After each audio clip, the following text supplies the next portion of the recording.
আসসালামু আলাইকুম। সকলকে স্বাগতম সাদ এগ্রো মিডিয়া ইউটিউব চ্যানেলে। ভাইয়েরা আমার, আজকে যে ভিডিওটা আপনাদের সামনে নিয়ে হাজির হয়েছে, সেই ভিডিওটার বিষয়বস্তু হলো ভেড়ার ভাই বোন এর প্রজনন। ভাইয়েরা আমার, আপনারা দেখবেন বাচ্চার মৃত্যুর হার দৈহিক বৃদ্ধি বা বাচ্চা যেতে পারে, মারা যায়। এটার কারণ কি ভাইরা?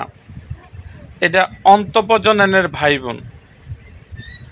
মানে আপনারা দেখবেন আপনার একটা ভেড়ার বাচ্চা হয়েছে, সেটা হলো ভাই বোন। যেমন একটা ভেড়ার থেকে দুইটা বাচ্চা হয়েছে, একটা আপনার পাঁঠার বাচ্চা হয়েছে আর একটা পাঠির বাচ্চা হয়েছে। এদের দ্বারা যদি আপনি করেন, প্রজনন করেন, তাহলে ফলে এর ভাই বোন দ্বারা, তারা তো ভাই বোন হলো, এটা যদি আপনারা প্রজনন করেন, ফলে ভেড়ার মৃত্যু এবং দৈহিক বৃদ্ধি চরমভাবে ব্যাহত হতে পারে। মানে আপনার ভেড়ার যে ওই যে ভাই বোনের যে মিলনের ফলে যে বাচ্চাটা আসলো, ওই আসার ফলে এই বাচ্চাটা আপনার মারা যাওয়ার সম্ভাবনা আছে, এবং তাদের যে পরবর্তী বাচ্চার যে স্বাস্থ্যটা, এই স্বাস্থ্যটা আপনার তেমন ভালো হবে না। এটা হইলো আপনার, এই জন্য আপনারা আমরা যারা ভেড়ার খামার করি, অনেক সময় দেখা যায় যে আমাদের মৃত্যুর হারটা বেশি। এটার কি কারণ হতে পারে?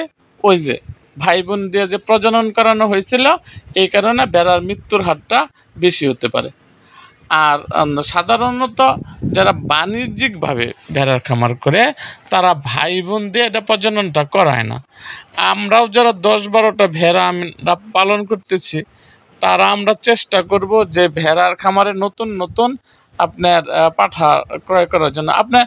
আপনার অনেক করে ভেড়া আছে, আপনি একটা ভেড়া বিক্রি করে আপনি বাইরে থেকে আরেকটা পাঠা কিনে নিয়ে আসলেন, এতে আপনার কি প্রজননটা আপনার ভালো হবে, মৃত্যুর হারটা কম থাকবে, এবং স্বাস্থ্যটা, ভেড়ার স্বাস্থ্যটা ভালো থাকবে। এই বিষয়গুলো আপনারা যারা ফার্ম করতেছেন, ভেড়ার ফার্ম করতেছেন, তারা অবশ্যই এই জিনিসগুলো আপনারা খেয়াল রাখবেন। আসলে ভেড়া একটা লাভজনক প্রকল্প যদি ঠিকমতো করতে পারেন।